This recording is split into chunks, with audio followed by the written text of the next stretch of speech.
At this time, I'd like to introduce Darrell Vanyo, Chairman of the Flood Diversion Authority, Local Issues and Flood Diversion Authority. Thank you, and good morning. As indicated, my name is Darrell Vanyo. I'm Cass County Commissioner and also Chair of the Fargo Moorhead Metro Diversion Authority Board. This morning I'm going to talk to you about basically two things. Number one, the local issues that come with building a project like this. And most of those, obviously, when you move water around, as you well know, you impact a lot of people positively, but you also impact people negatively. And so I'm going to talk a little bit about some of the key issues locally. And then I'm going to tell you a little bit about the makeup of the Diversion Authority Board, so that you have a flavor for that. Starting out, local issues, as indicated, when you, particularly, and you were down in the Oxbow area yesterday, so you know very well what those people feel about the diversion, the fact that many of those people will be bought out, and there's also a fair number of people that will have to have further protection measures, whether it's levees or what have you, around their farms or farmsteads or other areas. So they will raise issues that there's a better solution. And so the very first item dealing with diversion as a solution, the people that are negatively impacted will argue that there's a better solution. I can say that after 3.5 years of working with the Diversion Authority, and before that it was called the Metro Flood Group, and after 3.5 years of study by dozens and dozens and dozens of engineers, the Diversion Authority Board firmly believes that the diversion is the solution and only solution that will provide 100-year protection with the ability to fight up to a 500-year event for nearly 200,000 people in the Fargo, Moorhead, Cass, and Clay County area.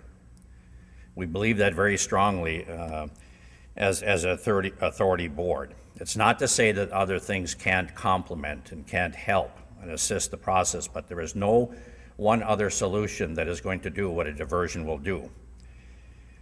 Levees alone will not work, and yet both Fargo and Moorhead have incorporated levees and continue to work on levees to bring internal flood protection to the highest level possible within the city. But they alone will not protect the city beyond 100-year, 200, 300-year flood events. So levees will not do that. We simply don't have high enough ground to tie levees into to encircle the city to provide that type of protection. The issue about retention as a solution, retention alone, no matter where you may find it, further upstream will not replace the diversion. Retention alone will not work.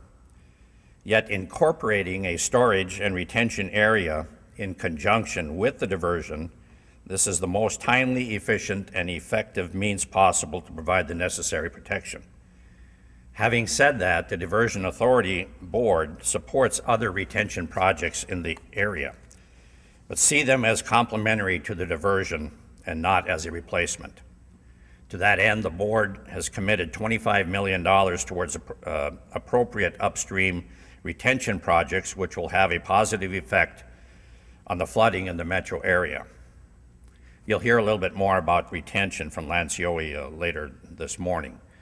But again, the people will raise the issue that you haven't studied all the options. You haven't done, and you're just picking the diversion. And I stress strongly that the engineers have studied this, and to provide the protection that's necessary, the diversion coupled with levees internally, coupled with storage area, retention, and so forth, is all part of the overall plan.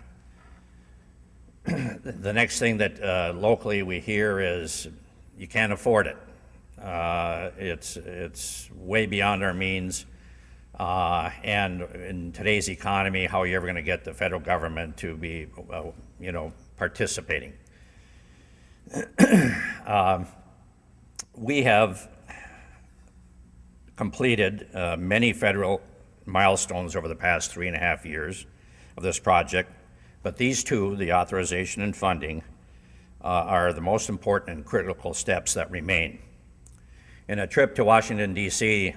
Earlier this year, we heard nothing but positives from the congressional delegations from Minnesota and North Dakota, from the Corps of Engineers, from the Office of Management and Budget regarding our project. Yes, the state of economy is not good and may make this a very difficult task, but we cannot simply sit and wait until the nation is out of debt and has a balanced budget to proceed with flood protection. The stakes are too high. We need to continue to push for the protection that this area requires, and we need to push for it now. It is our plan to wait until after the November elections and then seek needed congressional authorization and funding, hopefully sometime in 2013. But the federal piece, the $800 million that Brett talked about, certainly is an important part. And coupled with the North Dakota's commitment that they would pay 50% of non-federal, non-Minnesota share, we feel that it is doable, and we're looking at different financial options for funding this. Locally, half-cent sales tax at Fargo and Cass County, and another half-cent sales tax that potentially some of those funds could going toward this project make the local share doable. Another issue that comes up from the people south of Fargo, south of the diversion, are you're putting us in a financial hardship or a hardship here of having property that we can't sell if we want to sell it right now. We are not obligated to purchase these properties, buy out Oxbow until after congressional authorization and funding is completed. And nor would we desire to, and so that puts these people in a predicament. And many of them may be in such a situation that it does create a very difficult hardship. To that end, the Diversion Authority has adopted a hardship policy that allows for early acquisition of properties where the owners have a serious medical condition and the property is located in the proposed buyout area. By this, we're starting with baby steps, as you can tell.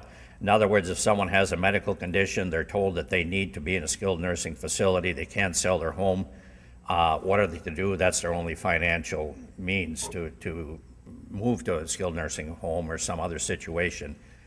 We realize that there are circumstances that we have to look at. We can't sit and wait until congressional authorization and funding for some of these, so we are and have started the process of looking at medical hardships.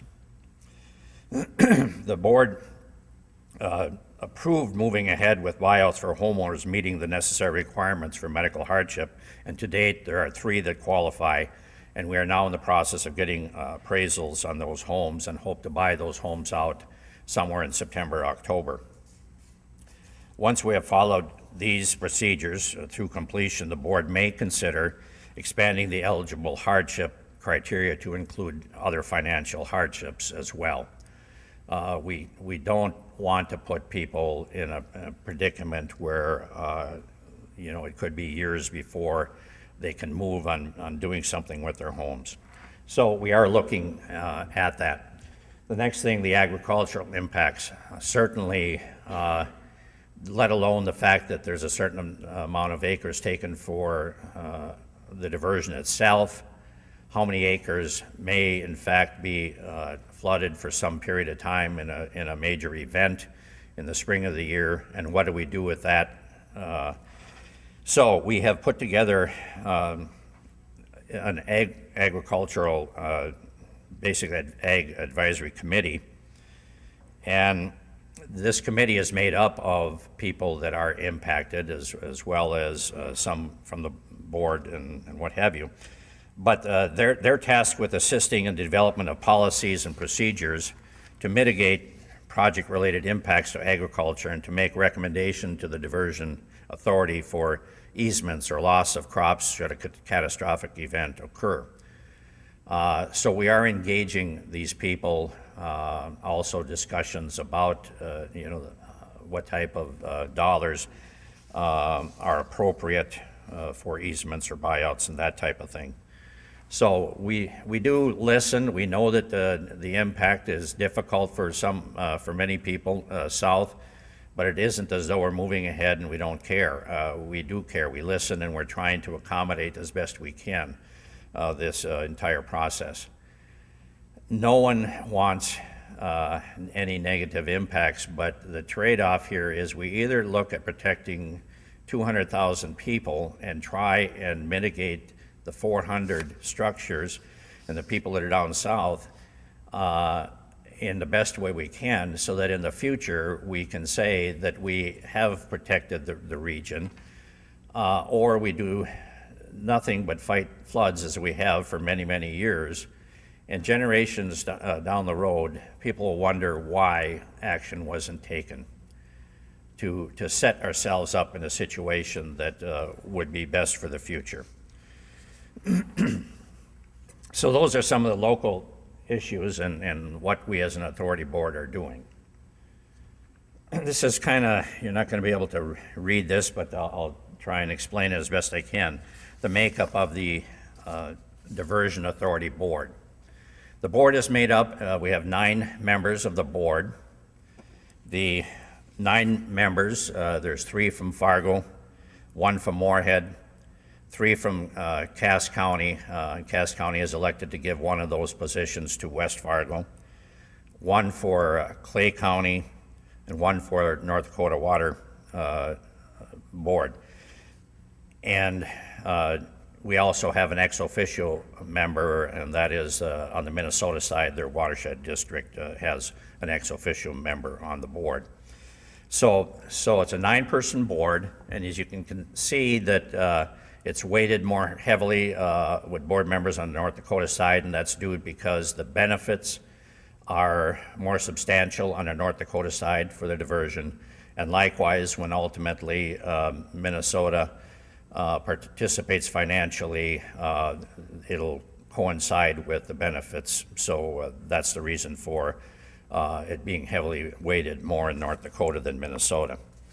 So that's what you see across the top. You won't be able to read it, but that's basically the makeup of the 6 entities that are represented on the board.